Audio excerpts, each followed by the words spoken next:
بسم الله الرحمن الرحيم maanta waxaan la joognaa luul oo kamid ah shaqaalaha la shaqeeya hay'adaha caafimaadka gaar ahaan qaybtooda vaccinationka oo COVID-19 vaccinationka iyo talaalka ayay ka shaqeysaa waxay si gaar u caawisaa dadka degan guryaha dhaadheer ee dawladda luul sidaan la socono waxaad qaadatay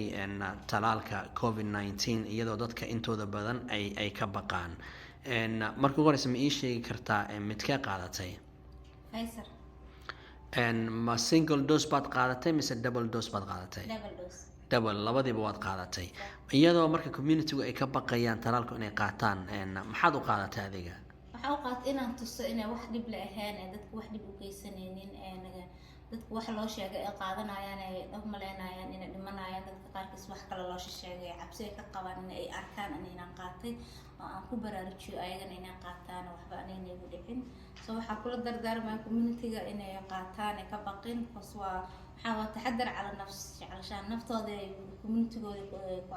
ku badbaadinayaan iyo family-gooda talaalka markaa qaada kadib wax calaamado aad dareentay oo xanuun ma jira because waxaa la sheegaa side effect inuu leeyahay oo caadi ah maadaama dawada jirkaaga ay la falgalayso xoogaa xanuun yar inaad dareemaysid adu maxaa dareentay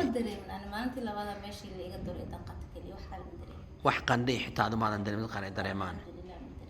maasha allah marka ka waran kalsoonida hadda ka hor intaadan talaalka qaadan iyo markaad talaalka qaadatay kadib cabsidii COVID-19 aad ka qabtay iyo kalsoonidii hadda maxaa iska kaa bedelay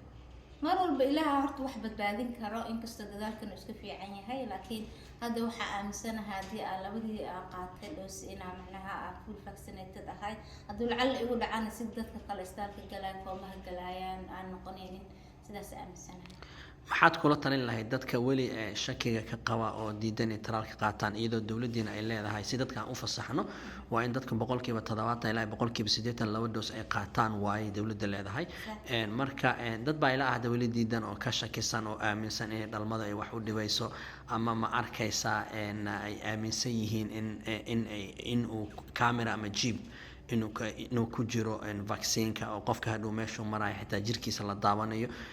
dadka shakigaas ka qabo maxaad kula dardaarmaysaa propaganda suuqa la soo geliyo ani xataa waa lagu dhahay ma dhalaysid maxaa u samaysay bla bla waxaasna wax ka jira ma lahan waa talaaladii markay yaryaraan lagu jiri jiro kale sida maxay tan maxaan ku dhahaa dabeysha jadeecada wixii tiyo la mid yahay maahan waa mahadsantahay Lulu